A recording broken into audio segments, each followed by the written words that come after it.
जो चरित्र सुनेगा उसके नाम में प्रीति जरूर होगी, और जिसके नाम में प्रीति हुई और निश्चित परम पद को प्राप्त करेगा।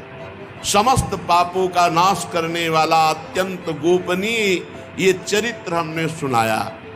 जो पुरुष श्रद्धा और भक्ति के साथ इस चरित्र का श्रवण करेगा, कथन करेगा, वो कोई कैसा भी पापी क्यों न हो कभी नरक नहीं जा सकता। यमराज के दूत तो आंख उठाकर भी उसकी ओर नहीं देख सकते।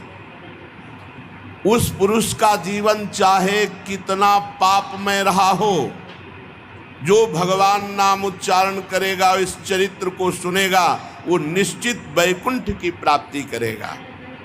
परीक्षित देखो, अजामिल जैसे पापी ने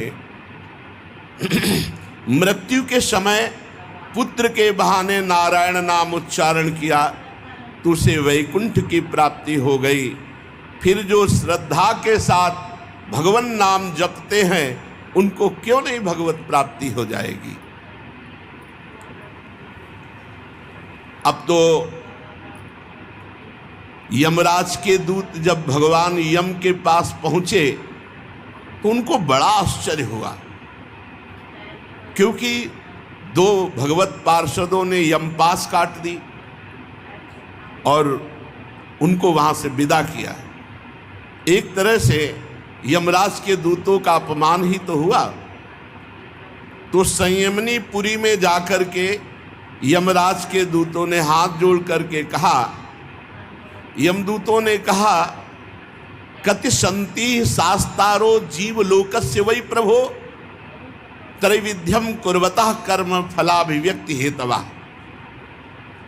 प्रभो, ये दंड देने वाले कितने स्वामी हैं इस विश्व में, क्योंकि अभी तक तो मैं यही मानता था कि आप ही दंड देने वाले स्वामी हैं। संसार के जीव 3 प्रकार के पाप कर्म करते हैं। निषिद्ध, मनमानी, वासना से प्रेरित, इन सबको हम नरक लाते हैं। कोई पुण्य कर्म करता है तो देवलोक जाता है, कोई मिश्रित कर्म करता है पाप पुण्य तो मनुष्य लोक जाता है।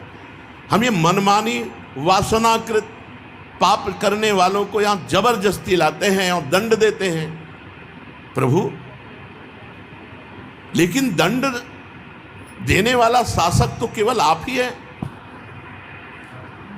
अगर और कोई दंड देने वाला शासक होगा तो फिर व्यवस्था ठीक नहीं बन पाएगी। प्रभु, ये क्या हुआ कि मैं जैसे इस पापी को बांध कर ला रहा था तो 2 देवेश्वर प्रकट हो गए और उन्होंने यमपास काट दिया और हमको डांट लगाई। संसार में कितने नियामक हैं, कितने ईश्वर हैं, कितने स्वामी हैं। उन सिद्धों ने आपकी मर्यादा का उल्लंघन किया, यमपास काट दी।